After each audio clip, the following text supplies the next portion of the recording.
Nous allons traiter le sujet concernant la crise de la domination coloniale entre 1914 et 1939.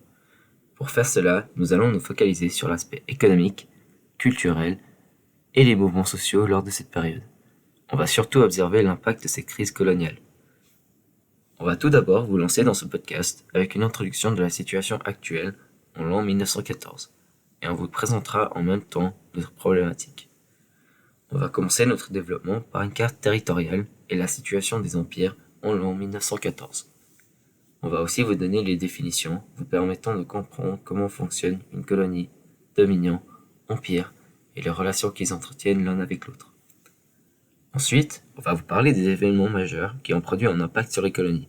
Tout cela sera supporté par des sources comprenant des mouvements sociaux majeurs, des traités provenant des grands empires et de la culture coloniale. On terminera notre podcast par une comparaison entre la carte de 1914 et une nouvelle de 1939, pour observer les changements que cette crise aura créés. Au lieu de progresser dans le podcast par ordre temporel, on va plutôt vous parler une par une de la situation sociale des empires et des colonies majeures. En 1914, la Grande Guerre commence. Cette guerre aura une influence économique et un virement des enjeux sociaux à travers le monde entier. Ces grands changements s'accentuent surtout après la Grande Guerre et surtout dans les colonies de l'Empire britannique, la République française et le Reich allemand, grands pays colonisateurs du 19e et 20e siècle. C'est justement de la crise de la domination coloniale entre 1914 et 1939, en nous focalisant sur les changements économiques, culturels et les mouvements sociaux dont on va parler. Lors de la Grande Guerre, les colonies participent aux efforts de la guerre en fournissant des empires avec des soldats et des ressources matérielles. Mais surtout, à la Première Guerre mondiale, les colonies et dominions ont commencé à se détacher des empires grâce à leur prise de dépendance progressive et la montée du nationalisme. Bien que cela ait pris du temps, il y a eu de grands changements pendant l'entre-deux-guerres. Ces prises de dépendance ont été rendues possibles par des représentants du peuple, par exemple Gandhi, et des membres de l'intelligentsia, pour en citer, ainsi que de grandes influences idéologiques, tels l'écrivain algérien célèbre Albert Camus. Nous allons analyser les événements et influences qui ont causé cette grande crise coloniale à partir des sources. Voici une carte des différents empires et de leurs colonies et dominions. Après la Première Guerre mondiale, l'idée colonialiste reste très présente. Les grands empires se considèrent comme des sauveurs et des progressistes qui amènent les sciences les plus avancées et les dernières découvertes aux colonies, les moins développées. En faisant cela, ils imprègnent également ces colonies et dominions de leur culture et de leur idéologie. Bien que cette idée soit bien reçue par la majorité des colonies, des voix rares commencent à se faire entendre et peu à peu des mouvements nationalistes se forment. Une des plus connues de ces mouvements est celle de la prise d'indépendance de l'Inde menée par Gandhi. Ainsi, les pays qui prenaient leur indépendance ont poussé l'Empire britannique à fonder en 1926 la Commonwealth qui permettait de rendre égaux toutes les dominions de l'Empire britannique. Plusieurs autres changements et décisions territoriales ont été prises pendant cette période. On va parler de ces changements dans le podcast. On va donc commencer par la définition d'une colonie. Une colonie est un État se trouvant en dehors d'une nation, mais qui reste tout de même dominé par leur système politique. C'est une domination politique et économique avantageuse aux colonisateurs qui gagnent en force militaire et qui s'enrichit grâce aux produits exportés de ces colonies. L'ensemble des colonies appartenant à un même colonisateur s'appelle un empire, comme l'Empire britannique, la République française ou le Reich allemand. Il existe d'autres noms pour les colonies à quelques différences près. Par exemple, les dominions sont des colonies spécifiques à l'Empire britannique qui appartiennent à un groupe appelé le Commonwealth, dont on va parler un peu plus tard. Il existe aussi les protectorats, qui sont des colonies protégées par l'État protecteur, qui serait donc le colonisateur. Ces relations mises en place permettent une influence économique, culturelle et politique, et leur but final est le développement d'un empire en pouvoir et en territoire. On va donc commencer par la présentation de l'Empire britannique, le plus grand empire à l'époque. Cet empire était l'un des plus grands et des plus influents après la Première Guerre mondiale, possédant un quart du territoire mondial, comprenant 400 millions d'habitants. En 1902, il était la plus grande puissance mondiale. Pendant les siècles précédant la guerre, le Royaume-Uni avait conquis une énorme part de la planète. Ceci faisant, leur culture, langue et économie étaient de grande importance dans les colonies et dominions. Lorsque la guerre a éclaté, toutes les colonies et dominions ont fourni l'Angleterre en ressources et soldats, contribuant à la guerre. La création de l'Imperial War Cabinet en 1916 a aussi permis aux dominions de prendre des décisions stratégiques dans la direction de la guerre. Après la guerre, la Triple Alliance a signé le traité de Versailles qui impliquait la redistribution des colonies allemandes aux vainqueurs, c'est-à-dire principalement l'Angleterre et la France. Colonies allemandes qui sont donc devenues des mandats. L'Angleterre possédait alors beaucoup plus de territoire. Voici une carte de l'Empire britannique en 1919. Après cette période, par contre, bien que plusieurs colonies et dominions n'ont pas remis en cause l'autorité de la couronne, plusieurs ont voulu prendre leur indépendance et devenir des souverainetés indépendantes. Le tout premier à vouloir prendre son indépendance fut l'Irlande du Sud, qui devint totalement indépendant du Royaume-Uni en 1921. L'État autonome a tout de même décidé de conserver le titre de dominion avec le Royaume-Uni, contrairement à l'Irlande du Nord qui fait toujours partie du Royaume-Uni. Plusieurs autres prises d'indépendance ont suivi. Certaines se passèrent avec l'accord de l'Empire britannique, d'autres sans, menant parfois à la violence. D'autres pays ont suivi, comme l'Égypte ou l'Inde. Ce dernier ne s'est pas décolonisé sans difficulté, car c'était la colonie la plus riche en ressources naturelles pour le Royaume-Uni, qui y perdrait beaucoup plus d'argent et de pouvoir en se détachant de l'Inde. Mais ceci sera expliqué dans quelques minutes. Il faut préciser que même si une colonie ou dominion a réussi à se rendre pays autonome et indépendant, il reste très dépendant politiquement et culturellement à leur empire passé. Cela prend des décennies pour que la population se délie complètement de la culture qui leur a été forcée dessus, et les ethnies se sont mélangées en attendant. Source 1. Discours de Gandhi sur la non-violence. L'Inde est une colonie anglaise depuis les années 1750. Le peuple veut retrouver son autorité et sa liberté. En 1857, les soldats indiens font de grandes mutineries. Suite à cela, le Parlement britannique transfère le pouvoir politique de la Compagnie des Indes orientales à la couronne. Cela veut dire que les Indiens n'ont aucun pouvoir pour régir le pays. Des mesures sont prises pour permettre aux membres indiens de participer au conseil législatif, mais ce n'est qu'à partir des années 1922 qu'il y aura des grands changements dans la responsabilité du conseil indien. Mohandas Karamchand Gandhi va pousser le peuple à se révolter. Après avoir terminé ses études, il retourne en Inde en 1914. Il décide ensuite de militer contre l'exploitation des colonies indiennes. Des moyens pacifiques de sabotage sont utilisés, comme le boycott, les grèves ou le refus de l'impôt.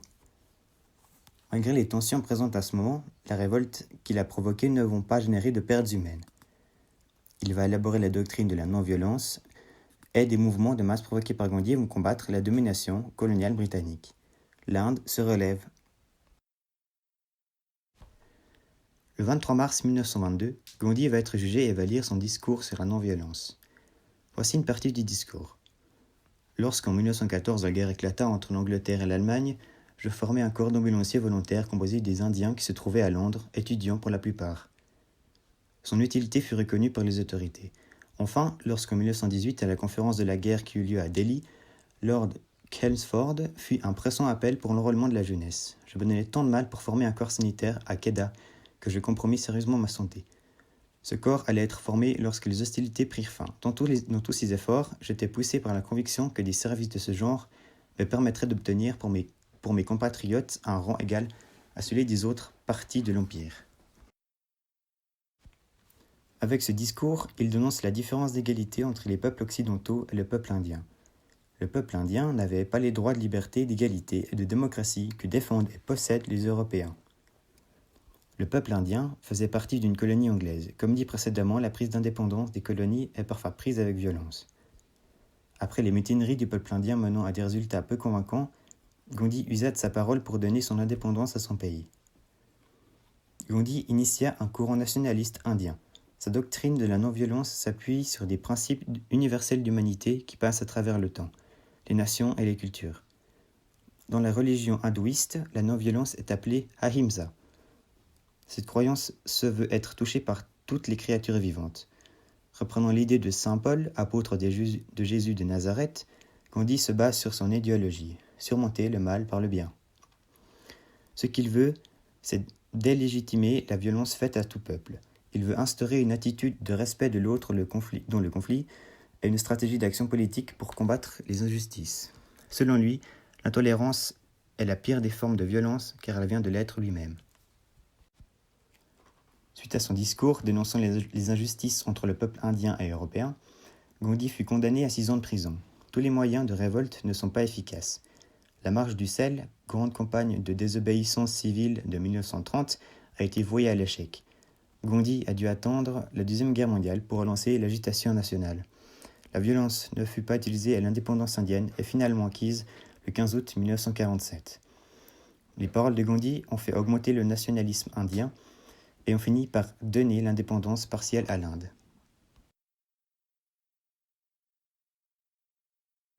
L'empire colonial français ne diffère pas de l'empire britannique dans le sens où lui aussi se trouve dans son ère la plus propice au niveau territorial.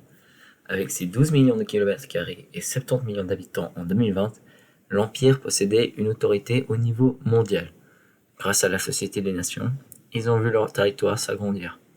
On leur a donné des provinces turques, le Togo, le Cameroun, la Syrie et le Liban par exemple. Mais à travers le XXe siècle, l'Empire français, contrairement à son frère d'armes, le Royaume-Uni, a décidé de pratiquer l'immobilisme. L'immobilisme est le refus au changement et au progrès, en se satisfaisant de l'état actuel des choses. Lorsque l'Empire français a commencé à voir des mouvements nationalistes et indépendants se manifester dans pratiquement toutes leurs colonies, au lieu de trouver un compromis et coopérer avec leur prise d'indépendance, ils ont choisi à la place de pratiquer la répression sur les voies rebelles en se repartant parfois à la violence. Cette politique a pu fonctionner pendant un certain temps, mais avec les conditions de travail trop exigeantes et la maltraitance des indigènes, les colons ont vite rencontré des problèmes, surtout en Afrique. La plus connue de ces colonies est la prise d'indépendance de l'Algérie, entre 1964 et 1962. Ces années correspondent à la guerre d'Algérie, qui était une bataille entre les colons français et le Front de Libération Nationale, qui était un parti politique constitué majoritairement de civils, qui ont réussi à se défendre sans entraînement militaire. Lorsque l'Algérie était sur le point de devenir indépendante, la France n'a pas montré de pitié face à ces révoltes. Ils ont bombardé et incendié des villages, assassiné et ont usé de tactiques atroces. Ces attaques étaient surtout menées par un groupe secret se nommant AOS, l'Organisation armée secrète de la France, qui était un groupe de partisans pour l'Algérie française. Par la suite de la Première Guerre mondiale, la France voit son territoire se réduire progressivement jusqu'à en perdre la quasi-totalité de ses colonies.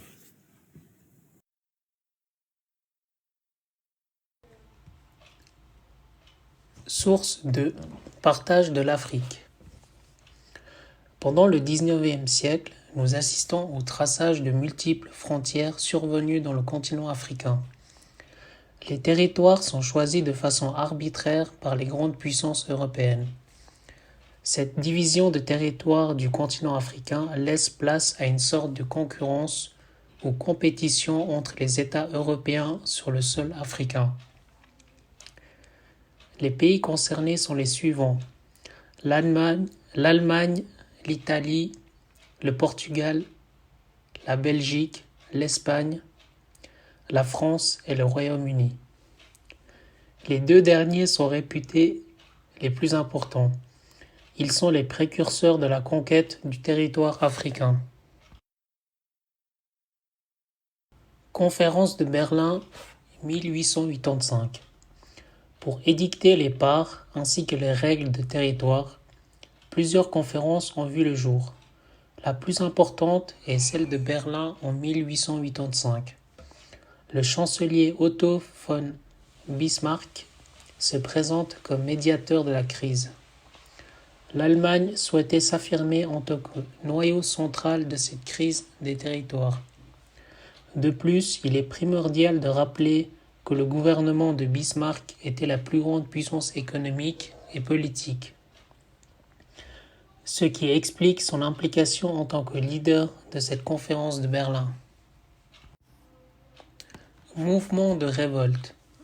L'Algérie et le Maroc.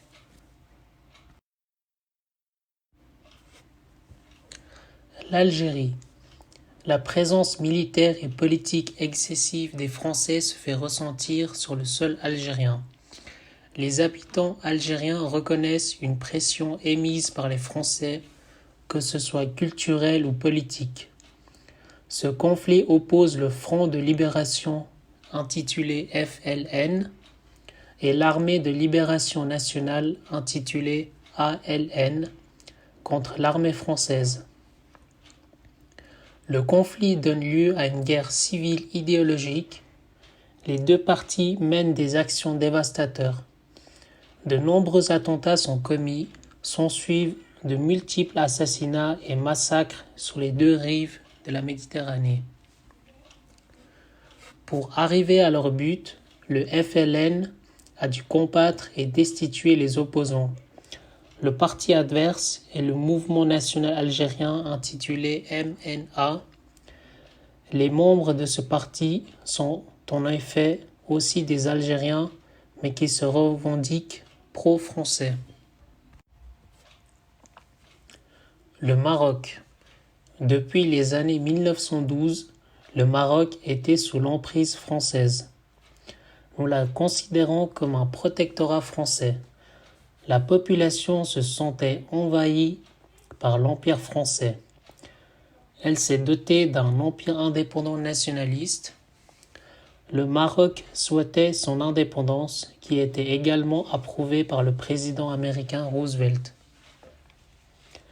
Malgré les profondes investigations nationalistes du territoire, les Français ont dû rapidement prendre des décisions. Ils nommèrent des hauts dirigeants à Rabat. Ils firent pression au sultan pour qu'il quitte le parti de l'indépendance Istiqlal. Le refus donnera droit à une destitution de son poste de sultan. Par peur des représailles, il s'exécute et prend ses distances envers le peuple nationaliste dont il a longtemps été membre. Les indépendantistes veulent et souhaitent l'indépendance de leur pays. Pour marquer et ancrer leur lutte, ils ont créé le Front national marocain. Le Maroc est marqué par de nombreux violents combats qui ne cessent de croître. Finissant dans des bains de sang, la période la plus marquante est située entre 1952 et 1953. Nous assistons à de multiples regroupements à caractère francophobe qui finissent en massacre d'une brutalité extrême. Toutefois, ce conflit n'est pas resté muet. En décembre 1952, l'issue de ce conflit fait désormais partie intégrante de la large liste des discussions à venir au sein de l'Organisation des Nations Unies, l'ONU.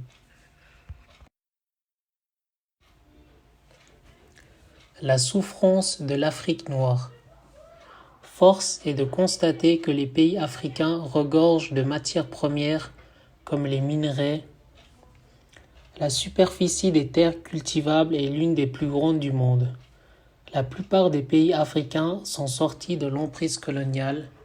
Ils sont désormais indépendants, mais uniquement sur papier.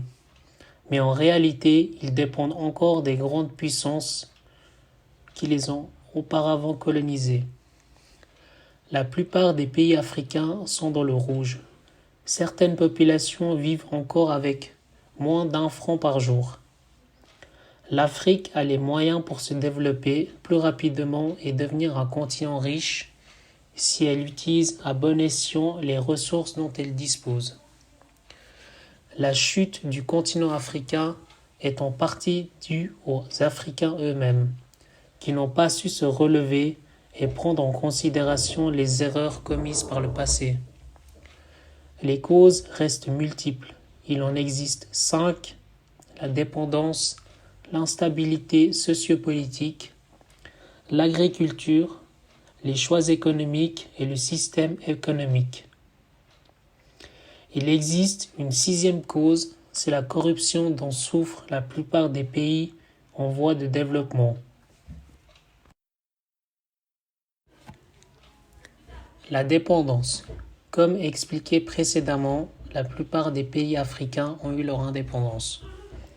Malgré tout, ils conservent tout de même des relations économiques avec leurs pays colonisateurs. En d'autres termes, le pays n'est plus du tout indépendant et requiert des capitaux étrangers pour faire fonctionner le système économique du pays en question. le pays s'écroule sous d'énormes dettes. L'instabilité sociopolitique. De nombreux pays africains sont victimes de défaillances internes provenant essentiellement des gouvernements africains. Les chefs d'État se revendiquant instaurer une démocratie ne sont en fait que des dictateurs. Le chef instaure une dictature sur son peuple, la liberté est remise en question. Quiconque s'oppose au gouvernement se verra immédiatement envoyé en prison ou pire encore, se faire fusiller. Depuis quelque temps, vous avez certainement entendu parler des coups d'État ou par exemple les résultats des votes au Burundi qui étaient en effet truqués pour que le dictateur reste encore au pouvoir. La négligence de l'agriculture. De nos jours, l'Afrique exploite une grande partie de leurs terres cultivables. En revanche, les techniques utilisées restent une grande partie les mêmes.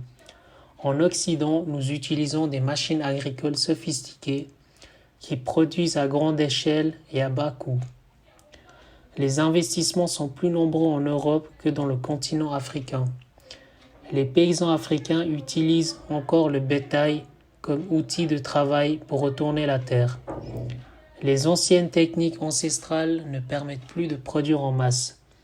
La population africaine est une des plus grandes sur Terre. Il en faut autant pour nourrir la population. Les conséquences sont la famine, car plus assez de production de vivres pour nourrir tout le monde. Les mauvais choix économiques. Les pays africains importent de grandes quantités de denrées alimentaires. Ils commandent d'énormes quantités de produits venant de l'étranger. Les coûts d'achat deviennent faibles car ils font une économie à grande échelle en commandant beaucoup. Produire localement reviendrait à changer tout un écosystème qui n'est pas à la pointe de la technologie. Les coûts d'investissement seraient énormes et le temps pour les mettre en place exploserait. C'est pourquoi on commande à l'étranger même si le produit se trouve localement, mais dont les quantités ne suffiraient pas aux besoins de la population. La négligence du système éducatif.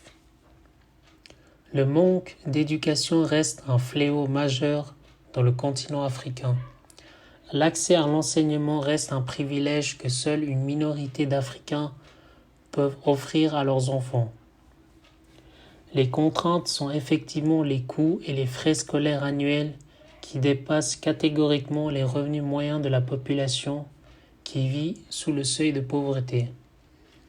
Les dirigeants l'ont très bien compris, il faut sortir les moyens, c'est-à-dire d'importantes sommes d'argent pour investir dans l'éducation. Dans un régime de dictature, les chefs d'État ne se soucient généralement jamais de leur propre population. Leur but premier est de s'enrichir. La corruption. Les pays en voie de développement sont sujets à la corruption. Il est plus facile de corrompre un agent africain que son homologue européen. La corruption permet par exemple de faire passer des produits illégaux juste en payant l'agent de douane. Les prétextes qui font que la corruption est encore active, ce sont les revenus médiocres de la population. Plus facile est d'accepter un litige et de se faire remettre une somme d'argent que de chercher à trouver un travail qui serait beaucoup plus rémunéré.